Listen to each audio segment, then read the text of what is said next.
माता के गर्भ में आना, फिर मृत्यु को प्राप्त, पुनरपि जननम पुनरपि मरणम, पहले जन्म लूंगा, मरूंगा, फिर माता के गर्भ में आऊंगा।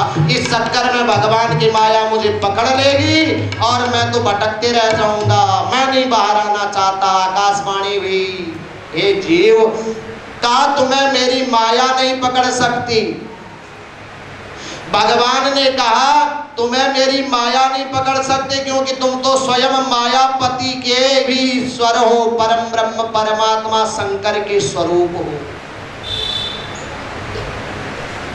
सुखदेव जी प्रकट हुए, जब पैदा हुए ना, पैदा होते ही चलने लगे। नग्नावस्था में 16 साल की वर्ष की आयु के हैं, वस्त्र नहीं पहने, दिगंबरम कुंडल किरीटनम च, दिगंबर वेश है, बड़े बड़े बाल हैं, प्रलंब भुजाएं हैं, बड़ी बड़ी भुजाएं हैं और बड़े बड़े नेत्र हैं, शरीर में बहुत बड़ा बल है। ऐसे तेजस्वी चलने लगे वन की ओर। कहा मैं तो चलता हूँ।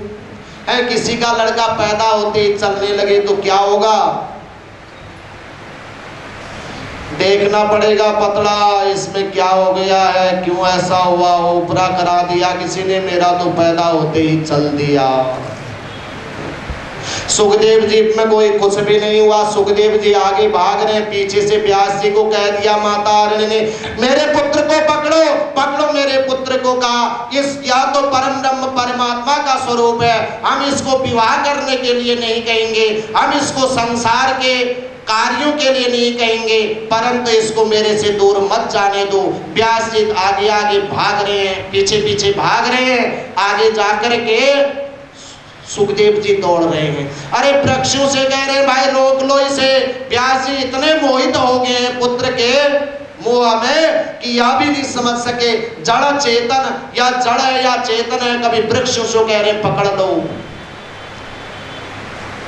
रास्ते में अप्सराएं स्नान कर रही थी नग्नावस्था में। सुखदेव जी दौड़े चले गए, उनको पता ही नहीं क्या है कैसा है। जब पीछे से व्यास जी गए ना, फटाफट से कपड़े पहनने लग गई स्त्रियां।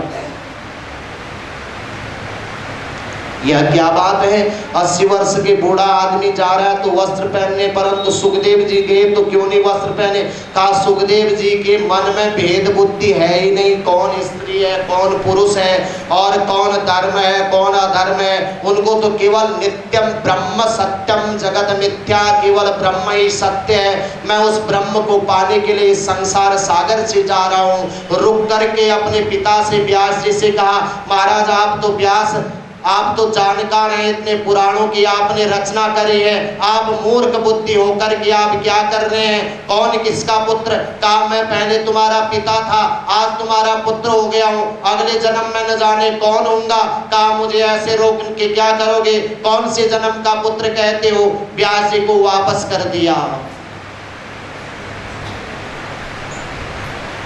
व्यास जी ने सोचा इसको कौन संसारी, अब मेरा पुत्र तो नहीं आ रहा, इसके लिए क्या होगा? का 2 श्लोक अपने शिष्यों को देकर वन में भेज दिया।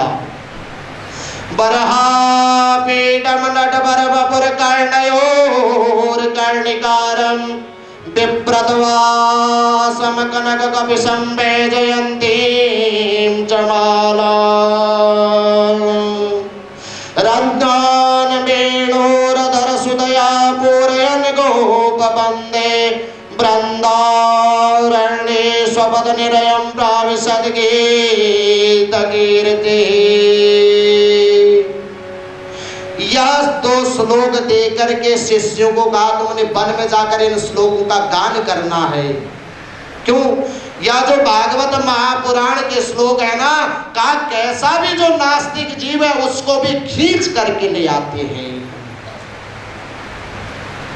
परंतु यह सुखदेव जी तो परम ब्रह्म परमात्मा के अंश स्वरूप हैं और जो नास्तिक भी है ना उनके भी मन को खींच करके ले आते हैं। वह शिष्य जब इन 2 श्लोकों को गाने लगे ना, उसी समय में सुखदेव जी का चित्ताकर्षण हुआ। कहा 2 श्लोक सुनने से मेरा चित्त भगवान की ओर जा रहा है, तो मैंने तो यह पूरा शास्त्र सुनना चाहिए।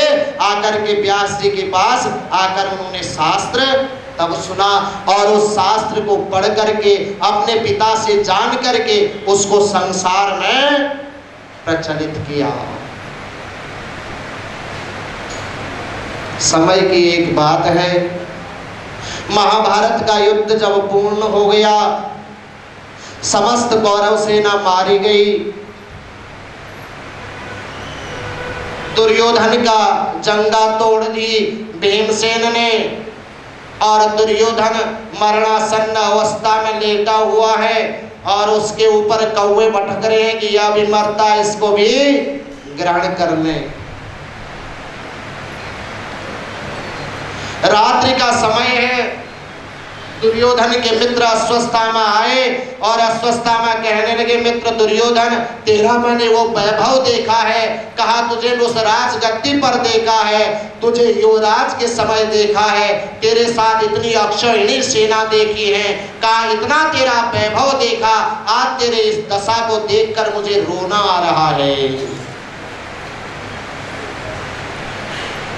अश्वत्थामा कहने लगे कि मुझे यह देखकर रोना आ रहा है, हे मित्र यह बताओ कि मैं तुम्हारे लिए क्या कर सकता हूँ। दुर्योधन ने कहा, भाई मेरे तो एक ही बात है, कहा कि तुम एक काम मेरा कर दो, दुख तो इस बात का है हम 100 भाई थे, 100 के 100 मैं भी मरणासन्न अवस्था में हूँ, परंतु जब पांडवों के 5 भाई थे ना, 5 के 5 अभी जीवित है, उनमें से एक भी कम नहीं हुआ, यह मेरे को दुख है, अगर एक भी कम हो जाता तो अब भी मन को शांति होकर के मैं मृत्यु को जाता है।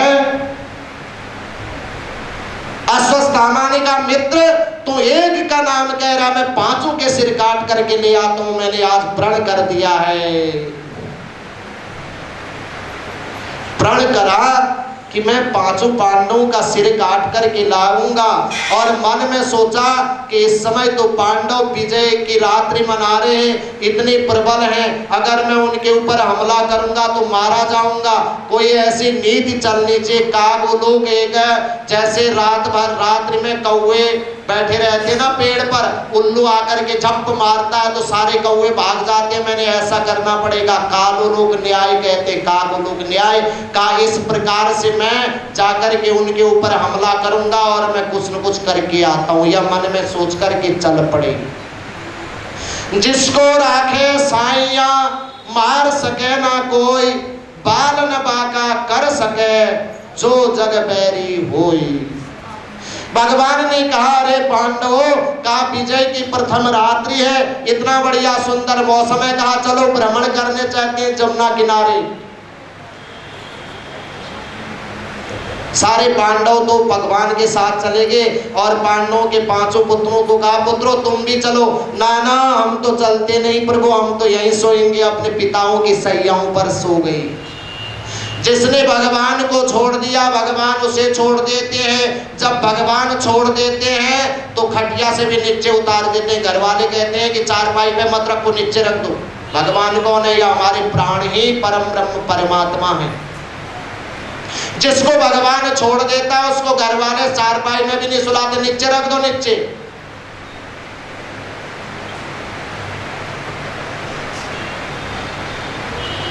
भगवान ने कहा पुत्रों तुम भी चलो। का नाना हम तो आराम करते हैं, अपने पिता के सैया पे आके 5 पांडवों के पुत्र लेट गए। और जब दुर्योधन अश्वत्थामा आया उसने देखा कि यह तो 5 पांडव लेटे हुए हैं और उनके ऊपर हमला करके उन 5 का सिर काट दिया। उन 5 का सिर लेकर के दुर्योधन के पास पहुंचा और दुर्योधन के पास जाकर के कहता, मित्र तू तो कह रहा था एक पांडव का मैं तेरे 5 शत्रुओं का सिर काट के लाया हूं। दुर्योधन ने दूर से देखा, धन्य है मित्र सुधा अश्वत्थामा, तूने आजीवन मेरे साथ रह करके मेरे को आज तो पूर्ण विजय मेरे को प्राप्त करा दी। कहा तूने मेरा सारा कार्य कर लिया। जब सामने आकर देखा, कहा नाना या तो पांडवों के पुत्र हैं, हाय तूने क्या कर दिया। हे अश्वत्थामा, हे गुरुपुत्र, तूने इन 5 को मारकर हमें पानी देने वाला भी नहीं छोड़ा। या तूने क्या अन्याय कर दिया सुदामा, इसका तुझे ये तूने अश्वत्थामा तूने यह क्या अन्याय कर दिया, इसका तुझे दंड मिलेगा। कहा यह तो हमारे पुत्र थे, इन्होंने हमारा क्या बिगाड़ा था। पांडवों के बाद इनसे ही हमें जलांजलि मिलनी थी। कहा इनको मारकर तुमने हमें जल देने वाला भी नहीं छोड़ा। इतना कहकर दुर्योधन मृत्यु को प्राप्त हो गया। श्री राधे। दुर्योधन मृत्यु को प्राप्त हो गया। अब अश्वत्थामा ने सोचा मेरी खैर नहीं, पांडव मुझे छोड़ेंगे नहीं, भागने लगा। उधर जब पांडव आए, आकर द्रौपदी ने पहले ही देखा अपने पांचों पुत्र मृतावस्था में पड़े हैं, केस खोल करके कहने लगी न जाने मेरे इन पुत्रों में अपराध जिसने करा उसे छोड़ना नहीं। अर्जुन ने प्रतिज्ञा कर दी कि जब तक उसे बालहंता का सिर अब तुम्हारे चरणों में नहीं छोड़ूंगा, मैं इस भोजन को ग्रहण नहीं कर सकता। उस बाल हत्यारे का जब तक मैं सिर काट करके तुम्हारे चरणों में नहीं रख दूं, तब तक मैं इस भोजन को ग्रहण नहीं करूंगा। तब तक कहा मैं अपने कुल में अर्जुन नाम से ही प्रसिद्ध नहीं। कहा ऐसी प्रतिज्ञा करके अर्जुन चल पड़े। भगवान रथ हाँक रहे हैं, अर्जुन ने दौड़ लगाई, अश्वत्थामा को ब्रह्मपाश में बांध दिया, बांध करके द्रौपदी के पास लाए। जब बांध दिए ना, भगवान कह रहे हैं अर्जुन मार दे, आतताई को बचाना नहीं चाहिए, इसको मृत्यु प्रदान कर दे। अर्जुन ने कहा नहीं। कहा जब मैंने द्रौपदी के सामने प्रतिज्ञा करी है और द्रौपदी के सामने इसको दंड दूंगा, यह कहकर अर्जुन पकड़ करके ले गए। जब द्रौपदी के सामने अश्वत्थामा खड़ा हुआ, द्रौपदी ने अश्वत्थामा के दर्शन करे, चरणों में गिर पई, या तो गुरुपुत्र है या तुमने क्या कर दिया।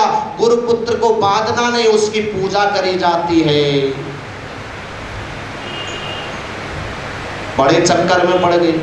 युधिष्ठिर महाराज से पूछा गया महाराज क्या करना चाहिए। कहा शास्त्र का नियम है न हंतव्यो ब्रह्म, जो ब्राह्मण है गुरुपुत्र है वह मारने योग्य नहीं है, उसे मारना नहीं चाहिए। पर अर्जुन ने कहा मैंने तो प्रतिज्ञा करी है मारना है। द्रौपदी ने कहा ना, कहा आज मैं अपने पुत्रों के शोक के लिए तड़प रही हूं और इसकी मां अपने पुत्र के शोक के लिए तड़पेगी। पांडवों से कहा मेरे पतियों का अविलंब है, इसकी माता के पास तो पति का भी अविलंब नहीं है। कहा इनको मृत्यु दंड देने से मेरे पुत्र तो वापस नहीं आ सकते, परंतु हमारे कुल को कलंक लगेगा। इन्होंने ब्राह्मण के पुत्र को मार मृत्यु दंड दिया। अर्जुन बड़े चक्कर में पड़ गए, अब मुझे क्या करना चाहिए क्या नहीं करना चाहिए, धर्म संकट में पड़ गया। जब संकट में अर्जुन पड़ते हैं तो क्या करते हैं, भगवान की ओर देखते हैं। भगवान उधर से देख रहे थे, मुस्कुरा रहे थे। अर्जुन क्या बात है भगवान, तुम ही कुछ बता सकते हो। भगवान ने कहा मेरी जरूरत पड़ रही है। आततायिनो हंतव्यम, जो आतताई है ना अर्जुन, उसे छोड़ना नहीं चाहिए। बालक को मारने वाला, गूंगे पागल को मारने वाला और निहत्ते को मारने वाला, सोए हुए को मारने वाला, अपने से कमजोर को मारने वाला, जो उसको आतताई कहते हैं। आतताई को छोड़ना नहीं शास्त्र कहते हैं। महाराज ठीक कह रहे हो आप, फिर तो मारना चाहिए, परंतु न हंतव्यो ब्रह्म, जो ब्राह्मण है ना उनको भी मारने का अधिकार नहीं है। शास्त्र ने बताया क्षत्रिय हो तुम, हैं भगवान मैंने तुमसे कहा पूछा था इसका कुछ बताओ मेरे को रास्ता, तुमने और उलझा दिया। एक तरफ कह दिया इसको मारना है आतताई है, दूसरी तरफ कह रहे हो इसे नहीं मारना है, या ब्राह्मण पुत्र है, क्या करूं। अर्जुन को कहा भगवान ने एक बार तो जब कुरुक्षेत्र के युद्ध में तुमने कहा था बीच में रथ को ले जाओ ना अर्जुन, मैं तुम्हारे रथ को हाँकते हुए बीच में ले गया और तुम्हें जाकर के वहां मोह हो गया। मेरे दादा, मेरे चाचा, मेरे ताऊ, मेरे भाई, मैं क्या करूं।